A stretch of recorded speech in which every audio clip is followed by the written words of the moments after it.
Amigos televidentes, estamos de retorno a su programa Actualidad Fiscal, Tecnológica y Financiera. En este último bloque queremos tratar con Marcos y José Enrique todo el proceso que se debe seguir cuando una reestructuración se inicia a requerimiento del deudor o de la misma empresa que se va a reestructurar. Este proceso, ¿qué requiere? Requiere que se convoque a la asamblea extraordinaria, se apruebe ese proceso. ¿Cuál es el proceso legal, Marco, en este caso? La ley es muy específica en el caso de cuando la solicitud la hace el deudor. Entre las cosas que requiere, y hay como 10 o 12 documentos que hay que presentar. Bueno, mencioné en el segmento anterior que tiene que presentar estado financiero auditado. Y estado financiero hecho de acuerdo con principios de contabilidad adoptados por el Instituto de Contabilidad, y auditado de acuerdo con normas de auditoría. También debe presentar que la decisión de solicitar fue aprobada, de solicitar la reestructuración, fue aprobada por la asamblea, en este caso, extraordinaria en este caso. De accionistas. Por la el órgano de gestión. El órgano de gestión.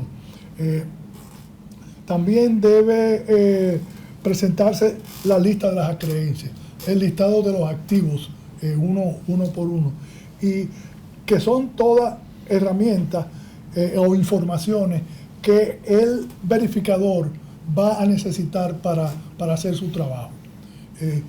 En el caso del acreedor, cuando es un acreedor que hace la solicitud, la documentación requerida es mucho menor. Porque básicamente, tiene que presentar que está al día en el pago de los impuestos. Pero no habría una contradicción ahí, Marco, porque si dijimos que también se iban a suspender los pagos de la Dirección de Impuestos Internos, pudiera ser que esté también en deuda con la DGI. Sí, no, eso es típico.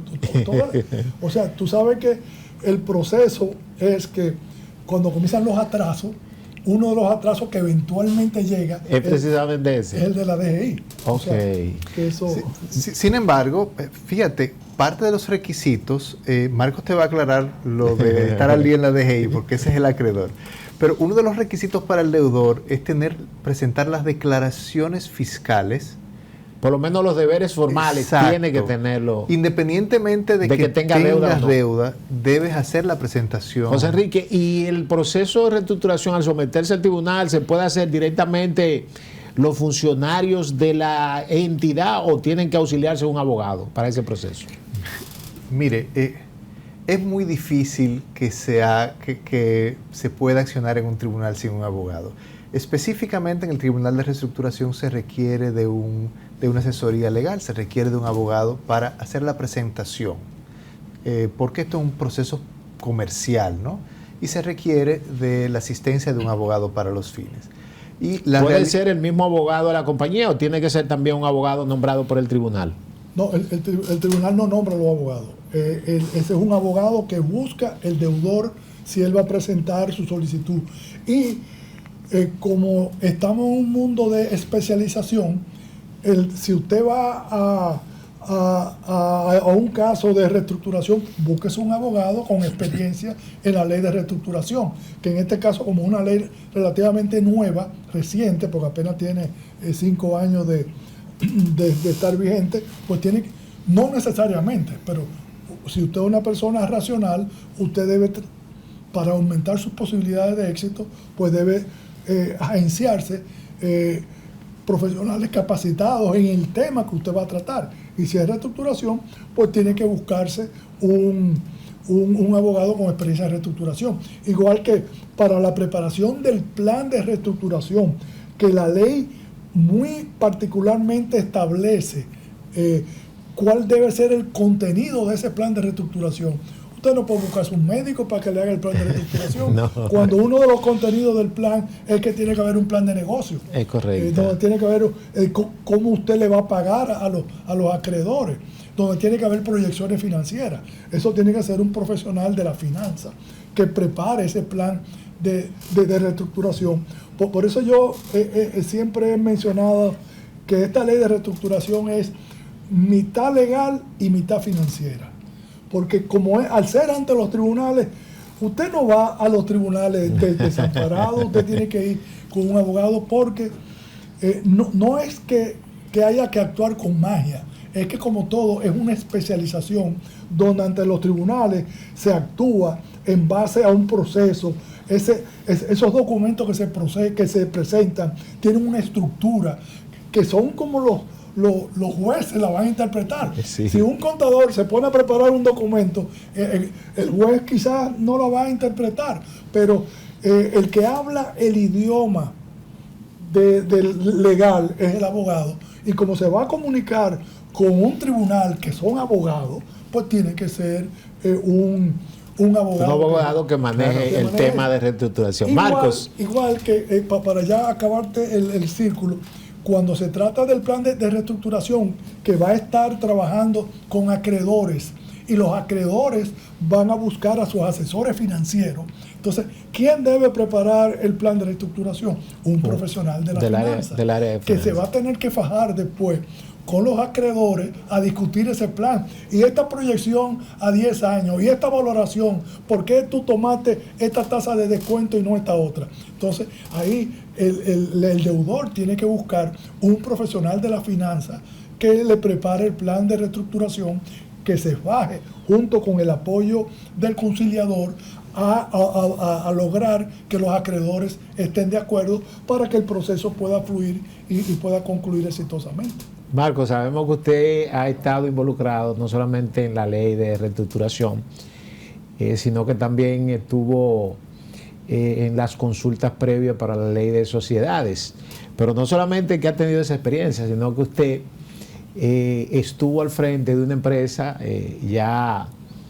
que desapareció, por lo menos en términos de lo que es la razón social, en un proceso de reestructuración, inclusive antes de que se aprobara la ley, que eso le ha permitido a usted ser uno de los técnicos, porque además es contador y abogado, o sea que puede hacer las dos funciones, así como el liquidador, el revisor puede hacer varias funciones, usted puede hacer las dos funciones. ¿Qué usted nos puede decir de esa experiencia, de esa empresa? Bueno, esa empresa la debemos llamar por su nombre, porque es una empresa que fue un ícono en nuestro país, que fue Tricón, de la cual me siento honrado y orgulloso de haber sido su fundador. Pero Tricón recorrió un camino de éxito que lo llevó hasta donde no ha llegado ninguna empresa dominicana ni de Centroamérica, que fue a registrarse en la Bolsa de Valores de Nueva York. Tricón, en el año 2002-2003, cuando vino la crisis bancaria, que la tasa de cambio se disparó, ¿verdad? Cuando había hecho sus proyecciones con la tasa de cambio a 12 por 1, 13 por 1, cuando se puso a 40 por 1, 50 hasta por 1. 55.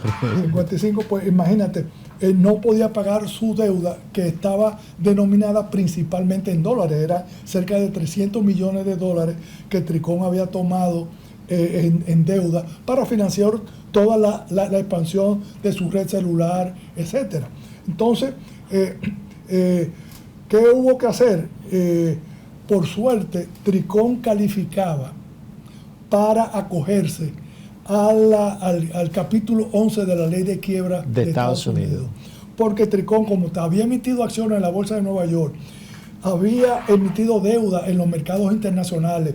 Teníamos una subsidiaria, Tricón USA, que estaba radicada en Nueva York, donde teníamos una central telefónica. O sea, nosotros teníamos operaciones en Estados Unidos. Todo eso junto nos permitió que nos pudiéramos acoger a la ley de quiebra, y eso fue lo que hizo posible que Tricón se reestructuró y unos inversionistas adquirieron la deuda, la convirtieron en acciones y finalmente la vendieron. Se pudieron a transferir. Tengo entendido que los técnicos que trabajaron en la reestructuración eran técnicos de Estados Unidos que vinieron a darle apoyo a ustedes con ese tema. Sí, se contrató una firma porque en la junta de directores de Tricón teníamos 4 miembros de Motorola. Motorola era accionista de Tricón. De Tricón en ese entonces. Y Motorola era en ese momento lo que es Apple hoy, para tener una comparación. Nada, ellos nos recomendaron, señores, con esta devaluación, ustedes, por más que ustedes vendan en pesos, no van a poder pagar la deuda. Tenemos que prepararnos para el default y para eso hay que buscar una firma asesora en reestructuración financiera. Nos dieron varios nombres y yo fui a Nueva York con otra persona y contratamos la firma. Y esa firma nos ayudó, nos llevó de la mano para poder planear todo el proceso hasta llegar al default. Desde la nota de prensa que se iba a hacer, el manejo con los acreedores, una página web para que los acreedores pudieran entrar y ver cada cheque que se hacía en la empresa, ahí estaba. Bueno. Pues amigos televidentes, hemos llegado al final de este programa Actualidad Fiscal, Tecnológica y Financiera. Darle las gracias tanto a Marco como a José Enrique habernos compartido este tema tan interesante de la ley de reestructuración. Así que pasen buenas tardes.